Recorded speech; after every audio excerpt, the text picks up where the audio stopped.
Okay, so now recording. We're going to go into, I'm going to share my screen and get into the assignment now. I notice you all are working, setting up some things in the chat. If the chat communication breaks down, I do have a discussion group for you all to use for this assignment. And so you can use this discussion board, the GIS assignment 3, COVID-19 vulnerability mapping, right there for you to use in case your group me or whatever it is you all are going to try to do breaks down or somebody gets left behind. You can always communicate through that discussion board. Okay, so you have discussion board there. Let me see, I got to go into student mode here just so that we make sure that everything is copacetic from your viewpoint. Okay, GIS assignment 3, click there. Got your spreadsheet, your names, your city assignments, and let's get to the project itself. Now this project is somewhat similar to the first one that you all did. Just getting data for your cities. So this should not be a,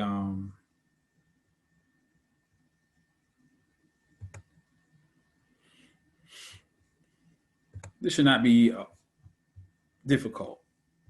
Might be time consuming, certainly not difficult.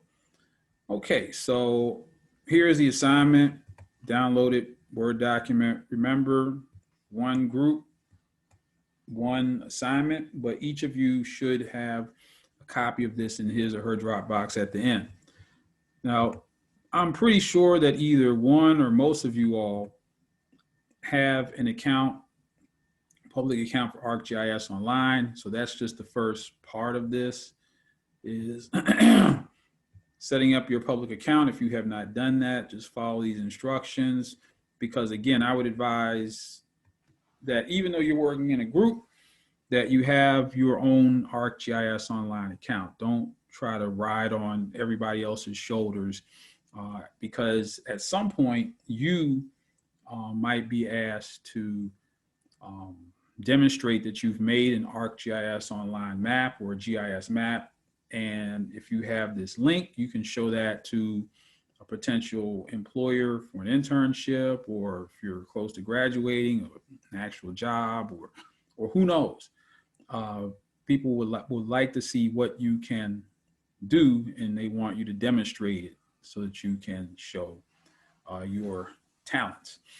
So you should have your own link as part of your professional portfolio, as part of your resume, your digital portfolio, excuse me.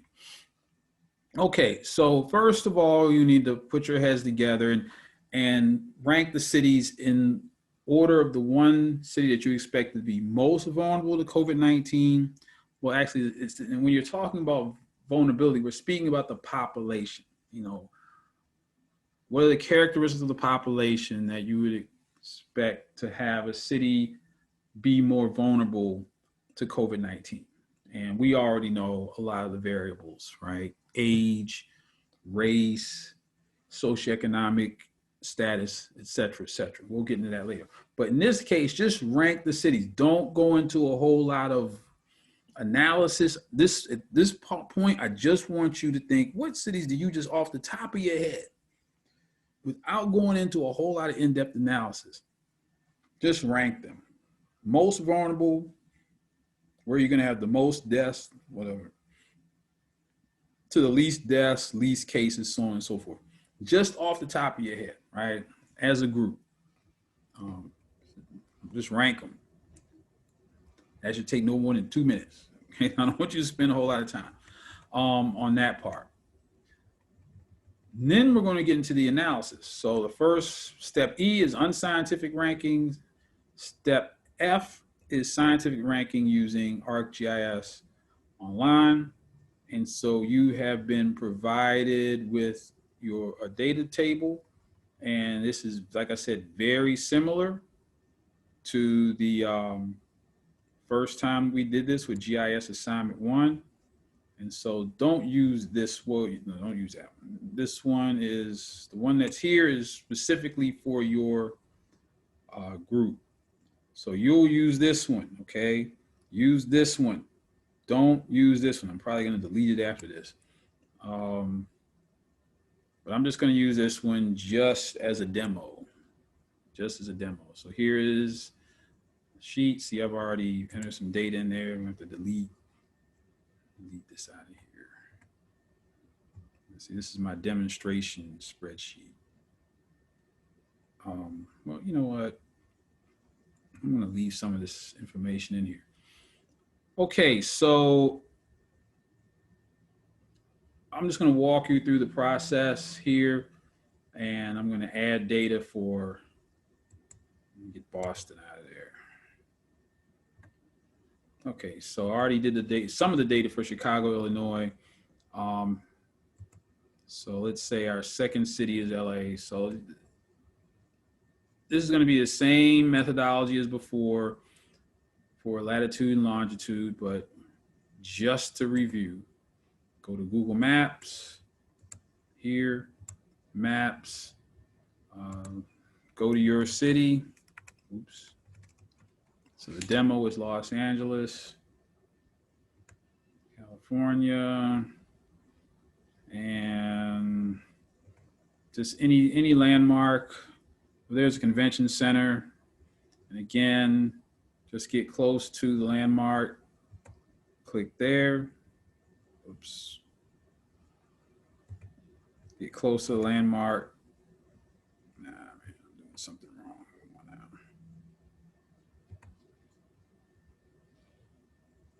Okay. Here's Los Angeles Convention Center.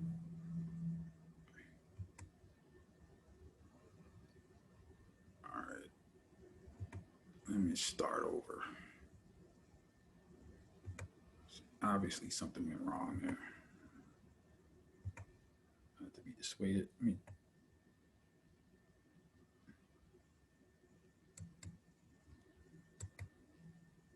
Okay, maybe I just wasn't pressing the button hard enough. Okay, let's try that again. I was being a little light fingered. Let's go to LAX. Why not? Here we are at LAX. Well, that's the airport Marriott near LAX. Zoom out a little bit. All right, there's LAX. And let me do this. All right, there. I just wasn't pressing hard enough. Wow.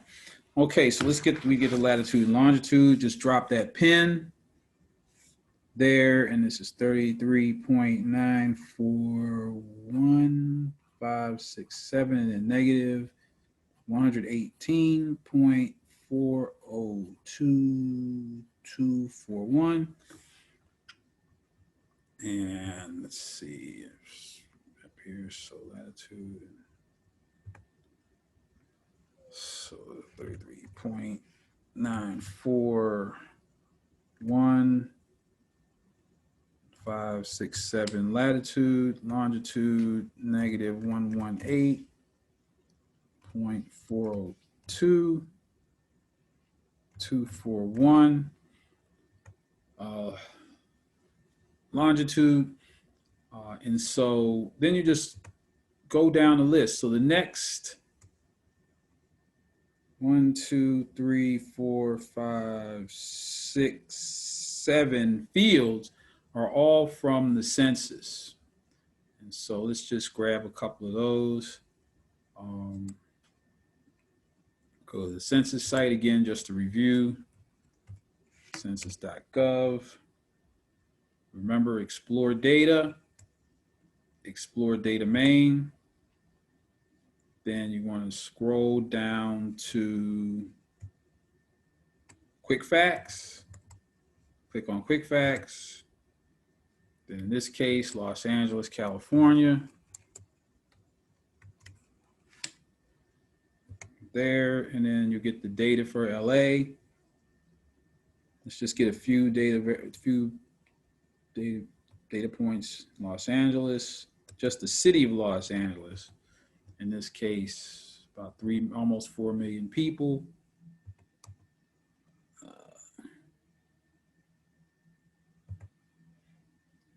There you go. Now, population density is another important variable.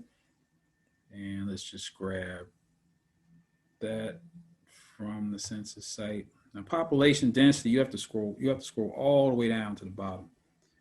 And so population density is, for Los Angeles, is about 8,000 people per square mile. Let's see if I actually, okay, about 8,000 people per square mile. And then of course, the rest of the columns, again, you can get from that same location at the US Census Bureau site. So for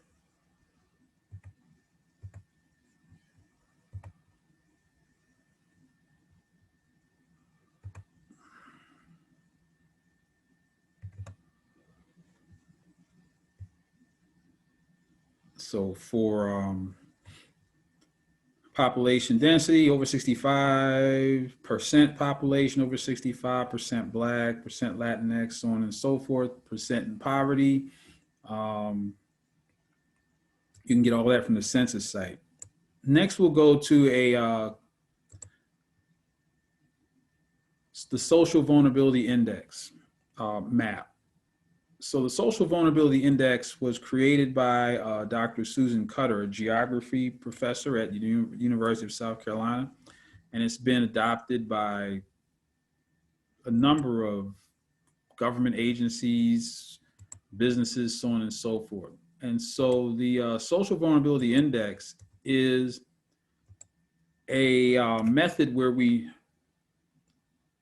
normalize a set of variables that we use to determine how vulnerable a population is to anything. Doesn't necessarily have to be a disease. It could be how vulnerable is this population to flooding, how vulnerable is this population to a pandemic, how vulnerable is this population to a heat wave, how vulnerable is this population to whatever, so there are certain characteristics within populations that make them more vulnerable to hazards than anything than others. So for instance, just while we're on the topic, a hazard is something that might impact the population, like a hurricane, flood, pandemic. Risk is the probability that that hazard will occur. So some people use hazard and risk interchangeably. Okay, so let's look at, so here's our COVID social vulnerability map showing relative risk of any population in North America to a variety of issues. And so if we pan, keep panning, here's Los Angeles, right there. Wow. So notice that the social vulnerability is measured from, say, 0 to 1, or really, if you want to make it easier, 0 to 100. So let's say, for instance, if we're thinking in terms of vulnerability to COVID-19, let's say one of the most important variables is age, right? So I'm just making this up. What if Los Angeles, California, for example, let's say had 25% of its population aged 65 years and older, and also let's say that's the highest value for that variable of any city in the United States. So Los Angeles, California, 25% of its population over the age of 65 is the highest of any city in the United States. That would get a score of 100, right? Let's say another city has 12.5% of its population age 65 and older. So in that case, 12.5 is half of 100. So that city would have a score of 50 in terms of its vulnerability magnitude to COVID-19 in terms of elderly population. So that's just one variable. But the SOVI score is a summation or accumulation or cumulative score based upon several variables: elderly population, children under the age of 5, et cetera, that gives you this score. And so what this score is, it's a relative measure of the vulnerability of this population to other cities. And you might ask, okay, well, what good is this? Well, let's look at COVID-19. In order to fight COVID-19, what do we need? We need test kits, right? We need personal protective equipment, right? We need nurses, right? We need masks, which I guess falls under PPE. We need hospital beds. There's a lot of things that we need.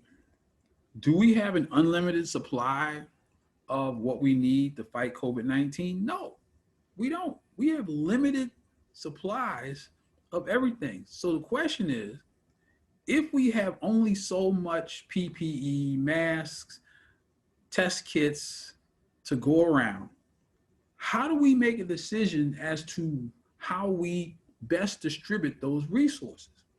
Can it just be random? No. We have to use a scientific, iterative methodology to determine where we need to send the equipment, test kits, so on and so forth. And we need to send that material to where it's needed most. Now, if we were just to give you a spreadsheet full of all the possible variables that would go into making that decision, it would literally be almost impossible or too time consuming. But if we break all of those variables into a relative assessment of risk, which is what the social vulnerability index is, then we can make our decisions very quickly. So if we look at Los Angeles has a SOVI score of 0.7883 out of 1. Or if you want to simplify it, it's 78 out of 100. So it's in a very much above average risk range. So for whatever reason, Los Angeles has a lot of issues that make its population vulnerable to COVID-19. So I just wanted to explain what this index is before we pop it into the spreadsheet. And that's what I'm going to do now. Here, I'm going to paste values only. So now our SOVI score, notice Los Angeles's social vulnerability index is a bit higher than Chicago's. Here we have another variable that is related to COVID-19, the percent of the population that has asthma. We know that COVID-19 attacks the respiratory system. Persons who have asthma are more susceptible than others to suffering from COVID-19 simply because of the nature of the illness. So how do we find out how many people in each city have asthma? Well, we go to another map. This is the Centers for Disease Control 500 cities map. And so we go here, get this map up, paste here. So we go to, here's the interactive map. It's kind of jumbled, but the easiest way to get to our data is to go here. So we're in California, Los Angeles, California, click here, go, and we will get the percent of asthma among adults. And if we want to look at the map, we can look at the map. And so here we have Los Angeles has about 9% of its population has asthma, which is right at the average for the United States. And that should be cause for concern anyway. Almost 10% of people in the United States of adults suffer from asthma. Of course, when we break this down by race, we're going to see significantly higher numbers amongst African Americans. And so we would go back and look at those variables along with asthma. Even if we don't break it out, we just know that. Okay, another hazard associated with this disease is unemployment. So it's not only attacking our health, it's attacking our ability to feed our families. And so a lot of people are having a hard time right now, losing jobs permanently, losing businesses permanently, unable to pay rent, unable to pay mortgage. Very, very stressful times right now for everybody involved. So I'm going to go to the Living Atlas, another map, and we're going to use this Living Atlas map as an indicator, find out what the unemployment situation is in each city here. And then in terms of the instructions, it says here, type unemployment into the search bar.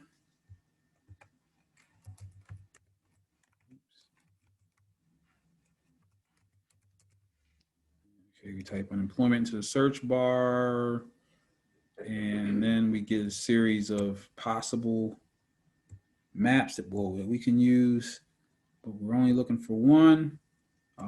In the instructions, it says we want the Bureau of Labor Statistics monthly unemployment. So that's this map right here. Click on it. And now click on the map. And then we should get a map of unemployment by geographic area. Here it is. Zoom in, zoom in, zoom in. See, it looks like Lost. That's Ventura County. There's Barbara County. I'm too far north. Oh, there's LA County. So here's Los Angeles County. So Los Angeles County. Wow, and you can look at how much the unemployment rate increased during the time of COVID. Wow. And that 18.5% variable is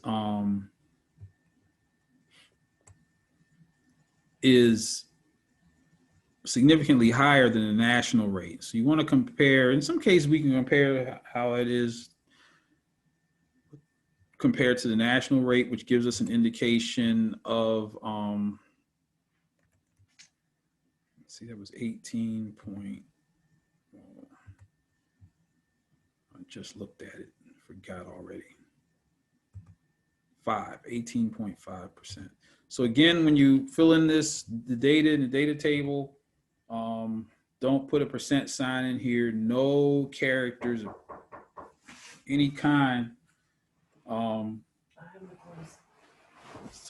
No characters of any kind. Hold on.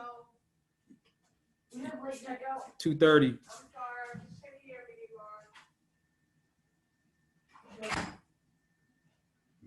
sorry about that. So last but certainly not least, another variable is exposure to particulate matter. So particulate matter is essentially tiny particles that are produced by nature, produced by industry. They are emitted from automobiles, but these tiny particles can get into our lungs and cause significant health problems, including over a long period of time, from a chronic standpoint, death.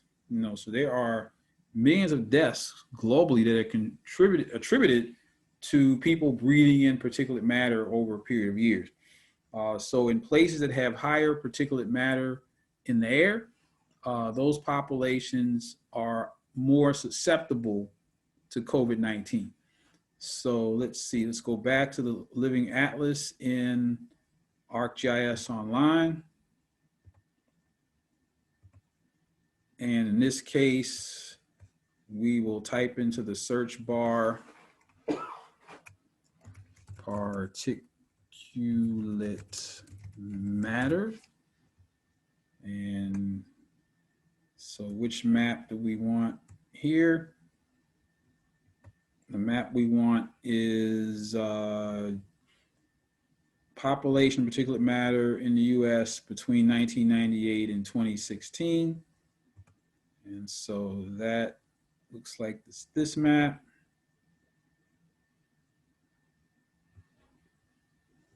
Well, there's a couple of them here. And now this one's going to be a little tricky, but you just have to navigate it just as well. It's going to have to zoom in, zoom in, zoom in, zoom in.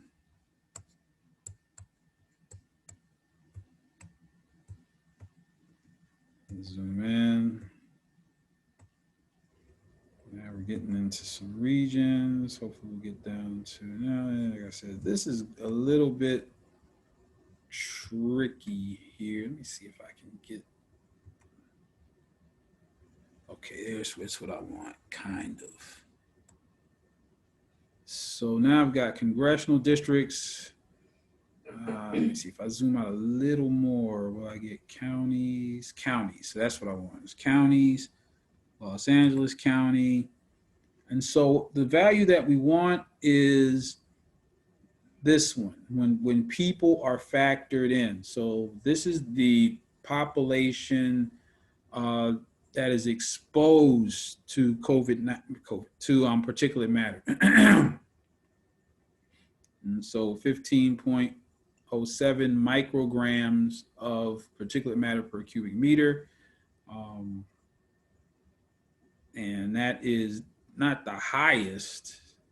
Let's see, 15, not the highest. Here to the south, what's this? That's Orange County, which, well, they've got slightly higher. But let's see, so LA County, 1507.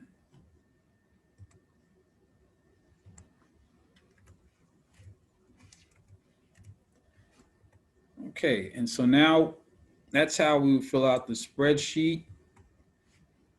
Well, it's partially filled out. Of course, you will completely fill out your spreadsheet with data from all 5 cities.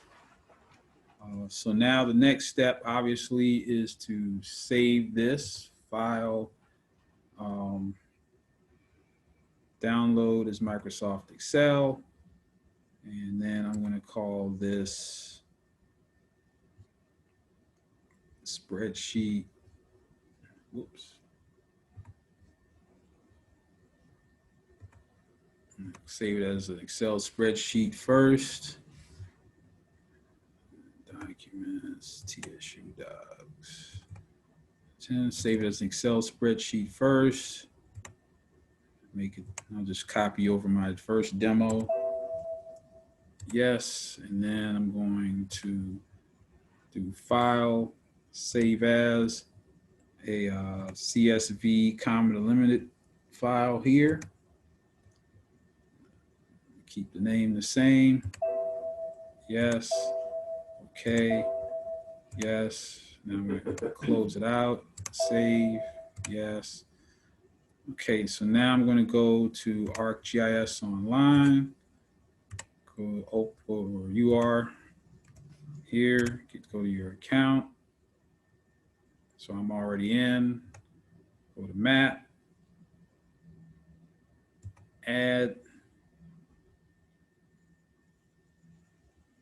layer from file. Here, there's the one we just created just now. Open, import layer, and okay. And then we go to our legend. Let me just hit done here. So notice that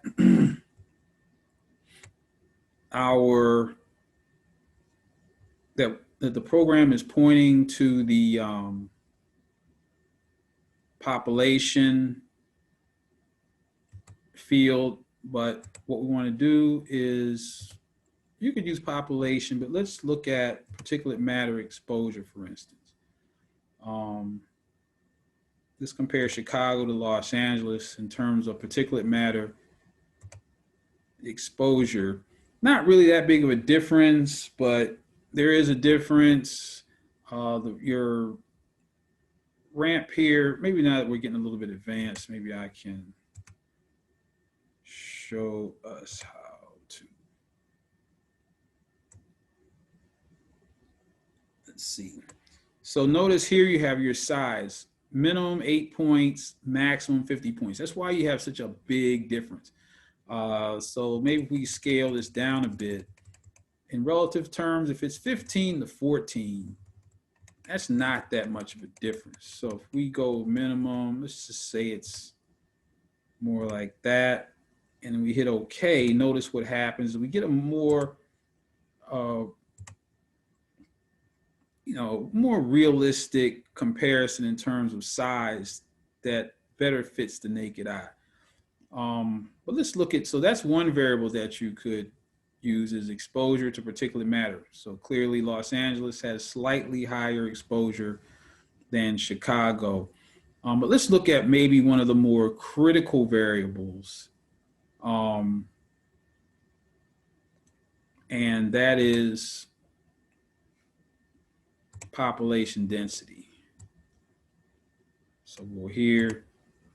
So population density is the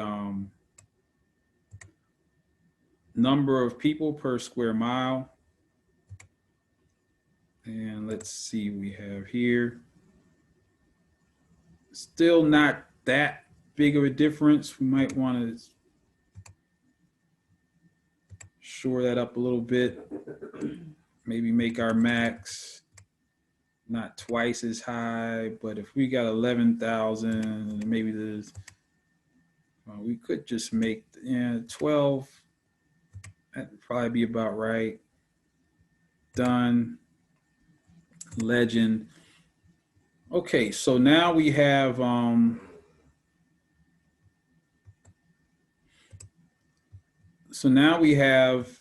Los Angeles and Chicago. Now, of course, you're going to have 5 cities on your map. Let's do this.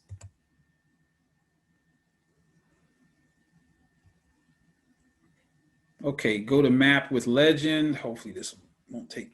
So now we have our map with legend. Whoa. That's not exactly what we want, but let's just go with it because just for sake of time, you want your map to have a legend. Go to the next step, which is analysis. So the first map will just be the map. The first screen capture you'll have is just a map of your cities on the map. Then you'll have 5 more maps that include 5 different variables. So let's say your first variable here is population density. And then there's a screen capture with legend with your population density there, number 1. And then you would simply, beneath the map, have a descriptive caption. Now, in normal map naming convention, you have the name of the place that you have the United States of America.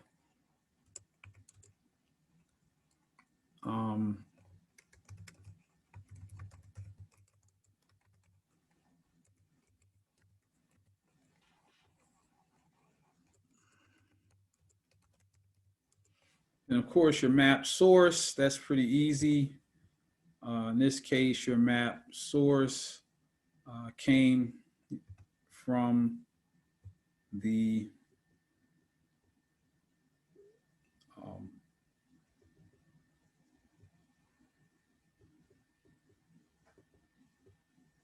Census.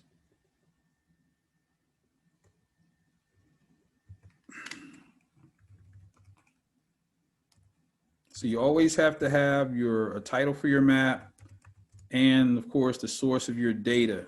You can't just throw a map up there and not let people know where the information came from. So let's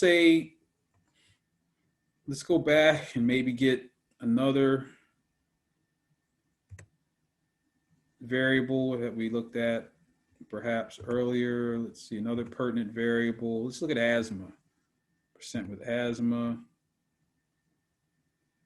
And that's not too big of a difference. I don't know if we're going to find anything that's really, let's look at population over 65. We might have some differences there.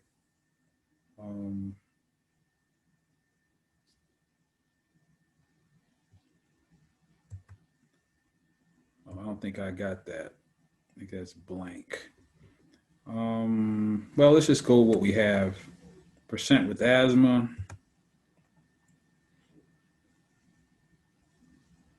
Okay, once again, we have to kind of shore up our options since they're almost the same value. Pretty much. Maybe 8 and 9. Yeah, it's almost the same. Done. And but numbers are numbers, right? Can't make up data, even though it might not be as exciting as we would like the numbers to be. Get our second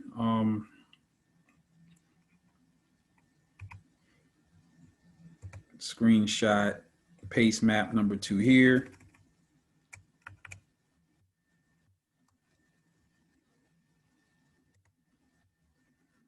There is your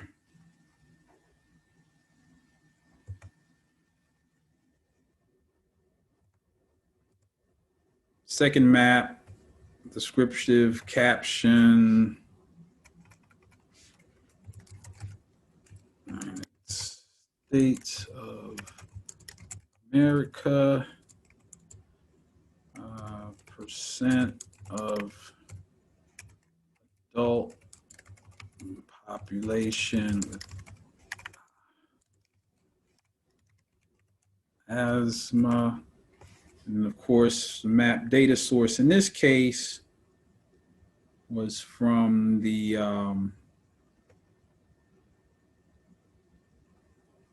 Arcgis Online Living Atlas.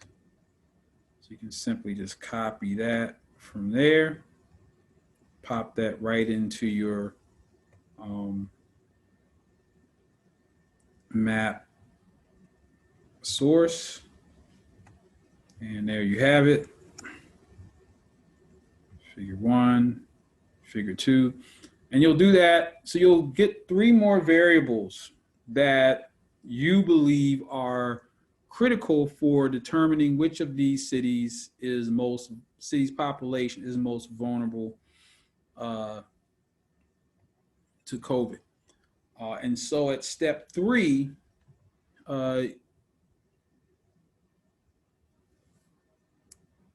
you will discuss your 5 cities based upon what you see on those maps. So that will be your discussion here. So this is just when you start to get into your analysis of the maps. Then your final report will include your ranking of the cities based upon your analysis of the maps. After you do your second ranking, then you will write a second essay where you will examine your results and you'll address the following questions. Is your final city ranking different from the ranking in part 1? What were the variables that most greatly influenced the change in your rankings? Was there anything that you didn't expect to see? Do you have a better idea of how COVID-19 risk assessments are conducted? How so? What measures and policies would you recommend each of the cities implement throughout the end of the year? So you might get some cities that are doing better, some cities that are doing worse. What did you learn? What did you find most interesting? Write that second essay here. And then at some point, of course, you'll upload this entire document to the Dropbox by the deadline. And then at some point, you will do a map demonstration based upon your findings. What I'm thinking is that we may participate in a GIS day, a Geographic Information Systems Day event. GIS Day is held every year. It's usually around the third week of November. And in the past, GIS, Geographic Information Systems Day, in the past, we have done collaborative presentations with other universities, usually another HBCU. The last time we did one with Morgan State University in Baltimore. So that's where you might do your presentation. We might do a dry run next week and then get it ready for final presentation for GIS Day, which will get you a lot of exposure. You'll want to do that because now that we're going virtual, well, they were always virtual, but now that we're going virtual, people literally from all over the world will see what you can do with GIS, specifically as it relates to a current and ongoing problem that a lot of people are looking at. And so you'll want to have that exposure. We always want to have our students and your excellent work exposed to the world so that will open you up to opportunities down the road. You never know who's watching and who may send you an email and whisk you off to some opportunity that you never imagined that you would ever have. So I think that we are at a good point to take questions. So I'm going to stop the recording.